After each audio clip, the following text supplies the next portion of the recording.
I really want to focus on the drivability of this car, of the E36 M3,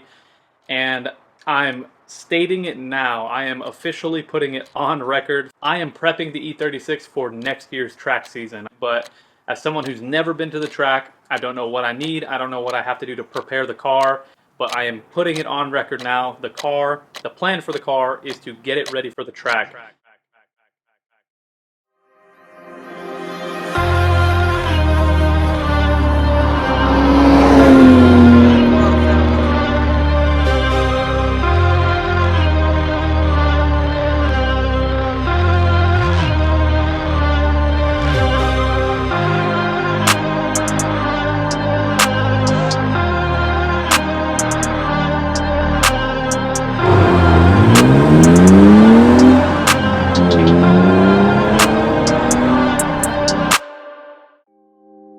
So, after a year and a half of preparation, thousands spent on parts, and hundreds of hours spent on improving almost every aspect of this car in the hopes of not only improving the overall driving characteristics, but also improving its reliability, the E36 M3 is finally at the track and ready to be turning laps for the very first time.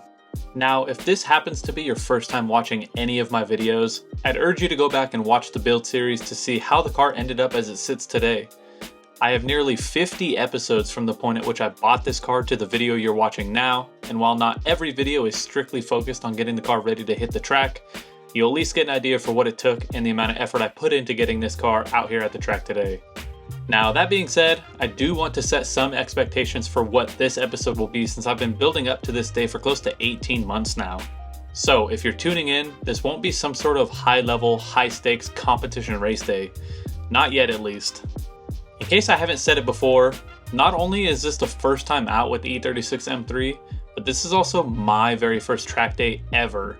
So as much as I want to focus on lap times and really push the car to see what it's capable of, today's episode will mostly revolve around some beginner level track driving basics, getting familiar with driving at speed around other drivers doing the same, and at the end of the day, a few flyer laps once we learned a little bit about some general track etiquette. But with all that being said, let's finally get into the episode that I've been looking forward to making for over 18 months. My very first track day ever with my E36 M3. Now, the day started off with a brief drive to the track in the morning, and as much as I was looking forward to actually being at the track, I will say, this early morning drive was a rather enjoyable way to start off the day.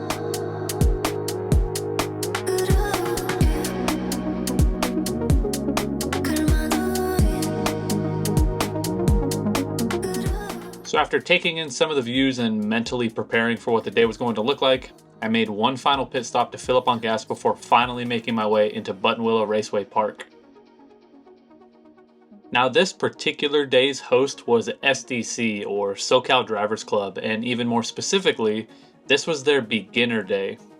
They run these beginner days every few months or so during the track season, and I specifically was holding out for one of these beginner days because this particular day, for the beginner level drivers like myself, will consist of several classroom style, instructor led presentations going over the basics and fundamentals of track driving, such as braking zones, the different flag meanings, how to pass other drivers, the racing lines, etc. All with the goal of educating the beginner track drivers on some basic fundamentals so as to not only stay safe while out on track around the other drivers, but to also make for the most fun experience, since we won't be going out completely blind for our first day ever tracking our cars. But before making my way to the morning drivers meeting, I did have to quickly swap out the wheels and tires I drove out here on for my Style 24 wheels with my brand new tires that I had planned to use for today's event. The reason for this is because I built this car over the last year and a half with the knowledge that I'd likely have to drive the M3 to and from the track, as opposed to towing it. And not only from a reliability standpoint, but also due to the fact that the track is nearly 250 miles away from where I live, and even further away during this trip because of where I decided to stay the night before and after today's event. All in, once this trip is over and I get back home, I will have driven the M3 over 800 miles, not including the 15 plus laps I'll end up doing throughout the day today. And so all that to say, I wanted to have a spare set of tires to drive to the track on so I could save the brand new tires strictly for while out on track, which is why I'm swapping them over now. But after that was done and checked off the list, I made my way over to the morning drivers meeting where they went over the plan for the day, introduced some of the driving coaches, and gave a general overview of what was to be expected throughout the day's event. But not long after that, it was finally time to pre-grid and get the M3 out on track for the very first time. Now the plan for this first session out was to be led around the track by one of the coaches, and admittedly, it was going to be at a very slow pace. But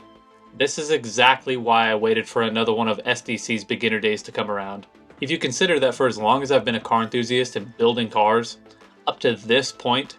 anything track related was simply out of my wheelhouse. And what I didn't want to do was sign up for a track day where there wasn't this beginner level learning opportunity and simply throw myself into an event where the majority of people going were already very track familiar, which would not only potentially ruin their track time by me being out there with them, but without spending some time learning the basics, it would be unsafe for not only the other drivers out on track with me, but for myself included. So while we were in fact going at what felt like a snail's pace around the track, what we were learning was vital. We were learning the track layout at a pace where we all felt comfortable, as this specific instructor-led session was only for the other drivers who were also out here for the first time ever, which also meant there wasn't the pressure of being out on track with anyone who's far more comfortable and therefore far quicker than the rest of us. So after the first session you just saw, we did do one more instructor-led session, which is what you're seeing right now. And the focus of this one was on passing etiquette. The idea behind this session was to teach us how to correctly and safely pass one another for when we eventually start doing our own solo flyer laps starting a little later in the day. So what you're seeing here is the only clip I managed to get from inside the car like this from the entire day. And while it might not be a cool onboard flyer of a lap, it's still a cool clip in my opinion nonetheless. And if nothing else, it will be a cool reminder of how things were when I look back on where my track journey started. But enough daydreaming about reminiscing in the future. Right now, the focus is on passing. And at this point in the clip, this will be the first time I let the group behind me pass while driving up the front straight, which we all repeated about 3 or 4 more times before the session finished, and we went back into the classroom to debrief and talk about what we did and how to implement it in the upcoming sessions. So at this point in the day, we were headed out for session number 4 out of the 5 we have planned, but this session in particular is special because this is the first time in the day where the beginner group is allowed out onto the track without any of the instructors to finally start to do some flyer laps. Now, thankfully, I'm sure mostly due to the fact that we all spent the day being taught the fundamentals from the driving instructors, this 4th session of the day, but literally everyone in the group's first ever time out on track doing legitimate flyer laps, went pretty much problem-free. There were a couple of instances where people passed other drivers when they shouldn't have, or of people not letting quicker drivers pass them, but all in all, nothing to really write home about, which was a major success if you consider that there were cars ranging from GR86s all the way to Porsche GT cars in this beginner group.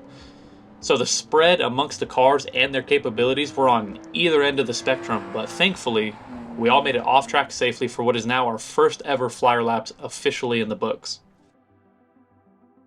Now at this point in the day, the 5th and final session was starting, and despite being as green as one could be out here, that didn't stop me from wanting to try and get a baseline lap time recorded, and so before going out, I set up my phone, input all the information about what I'm driving and what track I was at, and went out to see what sort of time I can get for my very first track day ever.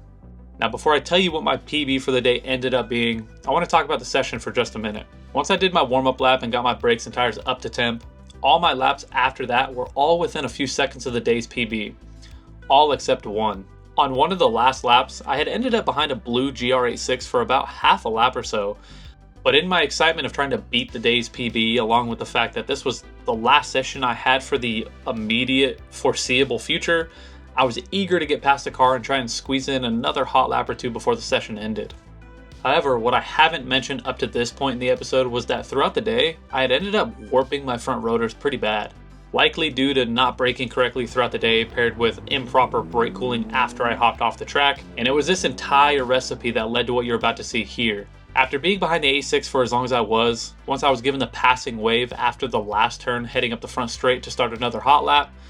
I managed to only make it through the next 2 turns before I went into the 3rd with a bit more speed than I had planned to have, and due to my brakes being overheated from the hot laps leading up to this, paired with them now being warped from the entire day of driving,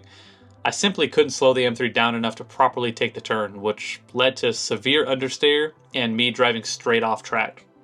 Thankfully, the circuit is pretty forgiving in most places where one could go off track,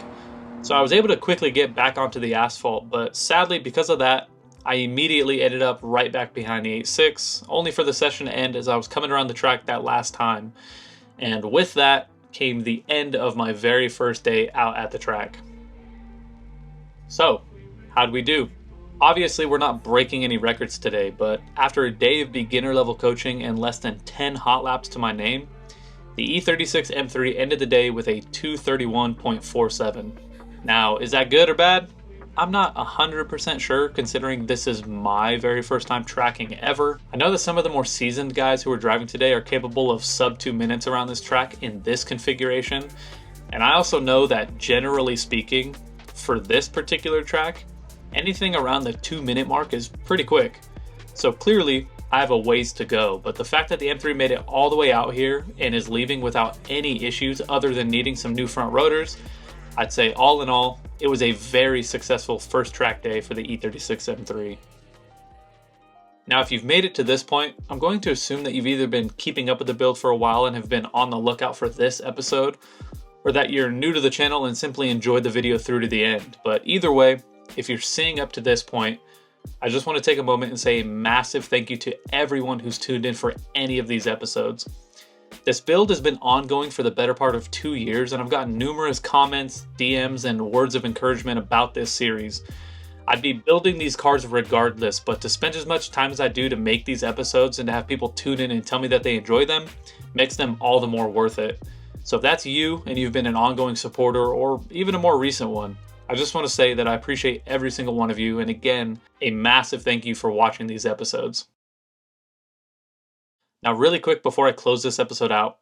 by the time you're watching this episode, I've already gone back to this track on 2 more occasions, and I've got to talk with several people about improvements I can implement on the E36. Not only that, but I've shaved quite a bit of time off of the PB I mentioned just a moment ago in this episode.